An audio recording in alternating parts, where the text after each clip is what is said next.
आप देख रहे हैं सूत्रकार समाचार।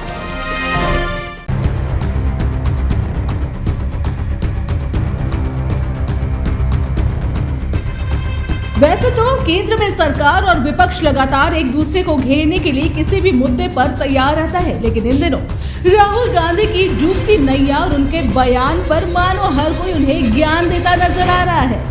वहीं इसी कड़ी में सूचना एवं प्रसारण मंत्री अनुराग ठाकुर ने मंगलवार को कहा कि कांग्रेस नेता राहुल गांधी को लोकतंत्र में गिरावट को लेकर कैम्ब्रिज का रोना, लंदन में झूठ फैलाना बंद करना चाहिए और विदेशी मंत्री से मदद मांगने के बजाय भारत के मतदाताओं का सामना करना चाहिए। अनुराग ठाकुर ने कहा, राहुल गांधी एक के बाद एक चुनाव हारने के बाद विदेशी धरती पर भारत की आलोचना करते हैं। वहीं हाल फिलहाल की बात की जाए तो भाजपा और उनके सहयोगी पार्टी चुनाव में कांग्रेस को हार का मुंह दिखाने में कामयाब रही, जिसके वजह से मानो भाजपा को राहुल पर वार करने का मौका मिल गया। वहीं भाजपा के एक और वरिष्ठ नेता ने कहा, चाहे राहुल गांधी अपने विदेशी मंत्री, विदेशी अखबारों और चैनलों से किसी भी तरह की मदद ले ले, पर विदेशी कभी भी भारत पर हावी नहीं हो सकते। एक कार्यक्रम में लगातार मंत्री अनुराग ठाकुर राहुल पर वार करते नजर आए। आपको बता दें, राहुल गांधी हाल में लंदन में एक कार्यक्रम में आरोप लगाया था कि भारतीय लोकतंत्र के ढांचे पर बार हमला हो रहा है। उन्होंने अफसोस जताया कि अमेरिका और यूरोप समेत दुनिया के लोकतांत्रिक हिस्से इस पर ध्यान देने में नाकाम है। प्रधानमंत्री नरेंद्र मोदी लोकतांत्रिक ढांचे को नष्ट कर रहे हैं। Democratic contest in India has completely changed, and the reason it's changed is because one organization called the RSS,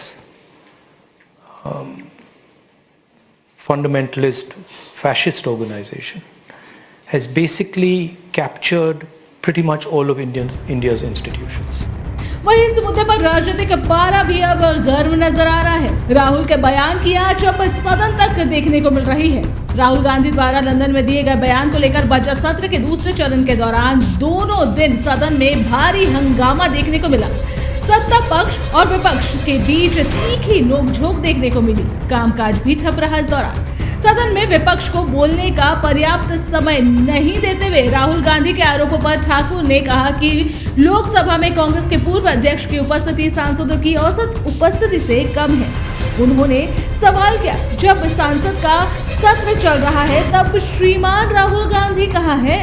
लेकिन तब भी वो संसद और सांसदों की आलोचना करने में कोई कसर नहीं छोड़ते। भाजपा नेता ने कहा कि जब राहुल यात्रा पर थे तब वो गुजरात में चुनाव हार गए और जब वो कहीं और थे तब भी वो दूसरे राज्यों में चुनाव हारते नजर आए। वहीं अब इस मामले पर राजनीति चरम पर नजर आ रही है। राहुल गांधी के बयान को लेकर मचे हंगामे की वजह से सोमवार को लोकसभा व राज्यसभा की कार्रवाई स्थगित कर दी गई। इसके बाद दोपहर 2 बजे सदन की कार्रवाई जैसे ही शुरू हुई, बीजेपी सांसदों ने अपनी अपनी सीट पर खड़े होकर राहुल गांधी से माफी मांगने की मांग करते हुए नारेबाजी शुरू कर दी। राज्यसभा में बीजेपी नेता पीयूष गोयल ने राहुल गांधी के बयान का मुद्दा उठाया और कांग्रेस नेता से माफी मांगने की बात कही। पीयूष गोयल ने कहा, बड़े शर्मनाक तरीके से एक विपक्षी नेता ने विदेश में जाकर भारत की न्यायपालिका, सेना, चुनाव आयोग और सदन का अपमान किया। विपक्षी नेता ने गलत आरोप लगाए। उन्हें सदन में आकर देश के लोगों से माफी मांगनी चाहिए।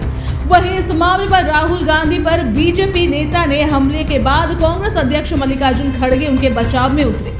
खड़गे ने कहा, जो इस सदन का सदस्य नहीं है उन पर टिप्पणी करने की मैं निंदा करता हूं। खड़गे ने पीयूष गोयल पर राहुल गांधी के भाषण को अपने ढंग से पेश करने का आरोप लगाया और कहा कि डेमोक्रेसी की जगह बीजेपी के राज में नहीं है।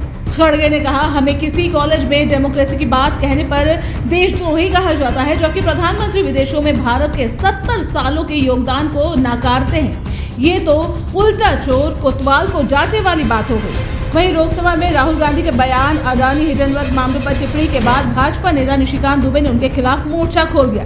तब तृणमूल कांग्रेस की सांसद महुआ मोइत्रा ने निशिकांत दुबे पर पलटवार करते हुए उन पर फर्जी डिग्री लेने का आरोप लगाया है।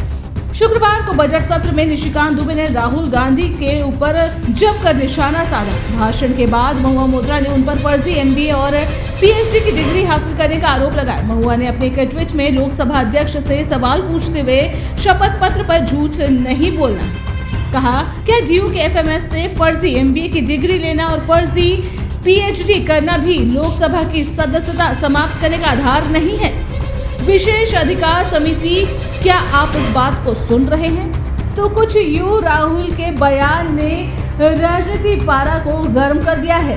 पक्ष और विपक्ष आमने सामने है, वहीं कांग्रेस भी पीछे नहीं है। कांग्रेस भी अब भाजपा के ईंट का जवाब पत्थर से देती नजर आ रही है।